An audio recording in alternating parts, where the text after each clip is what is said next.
आइए जानते हैं अन्नदाता निःशुल्क फोन के माध्यम से पूछे गए समस्याओं का समाधान। आज के अन्नदाता हेल्पलाइन में जिस प्रश्न को कार्यक्रम में शामिल किया गया है उसे पूछा है सेवर जिला भरतपुर के किसान रमेश कुमार ने। आप अलसी की बुवाई तकनीक पर जानकारी चाहते हैं तो रमेश कुमार जी आपकी जानकारी के लिए प्रस्तुत है कार्यक्रम का यह अंश।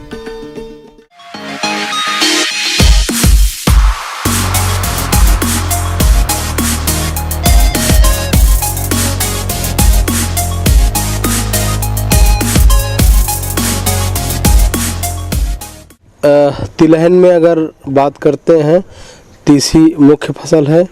रबी की ऋतु में सरसों के बाद तीसी का उत्पादन किया जाता है और ये तीसी फसल जो होती है सभी प्रकार की मिट्टियों में उत्पादित की जा सकती है। बलुई दोमट मिट्टी इसके लिए सर्वोत्तम मानी जाती है, जिसका पीएच 6 से 7.5 होता है। बलुई दोमट मिट्टी से लेकर चिकनी दोमट मिट्टी तक में हम इसका उत्पादन कर सकते हैं। ये 120 से 125 दिन की फसल होती है। खेत की तैयारी के समय एक जुताई मिट्टी पलटने वाले हल से और 2 जुताइयां कल्टीवेटर से करके पाटा लगाकर खेत को भुरभुरा करके समतल कर लेना चाहिए। अब बात आती है खाद और उर्वरक प्रबंधन की।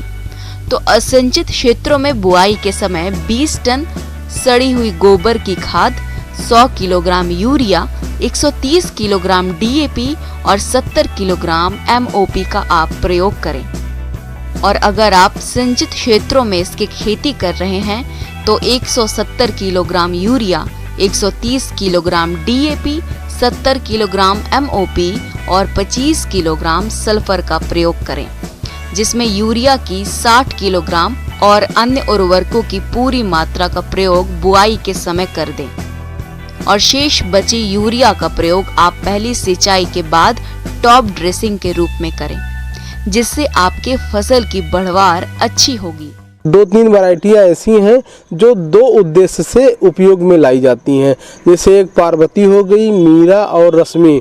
इनमें क्या होता है, लगभग 40 से 42% तक तेल की मात्रा मिलती है और इनके साथ साथ 10 क्विंटल से 15 क्विंटल तक प्रति हेक्टेयर के हिसाब से रेशा उत्पादन हो जाता है और वो मिल जाता है। इसका बीज दर जो होता है 20 से 25 किलोग्राम प्रति हेक्टेयर की मात्रा के हिसाब से हम इसको अनुशंसित करते हैं। किसान भाइयों, बीजों को हमेशा किसी प्रमाणित संस्था से ही खरीदें। बीजों को रोगों से बचाने के लिए थीरम 2.5 ग्राम या कार्बेंडाइजिम 2 ग्राम से प्रति किलोग्राम बीजों को उपचारित करें। उसके बाद ही बीजों की बुआई करें। किसान भाइयों, बीजों की बुआई लाइनों में करें।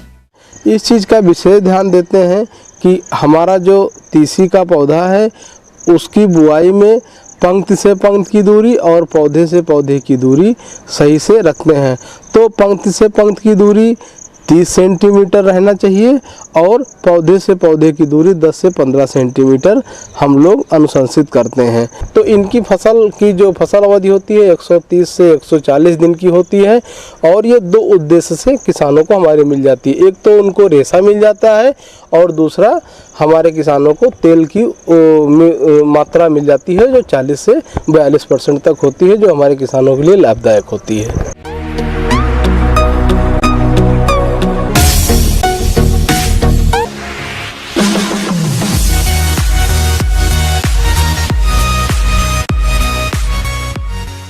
एक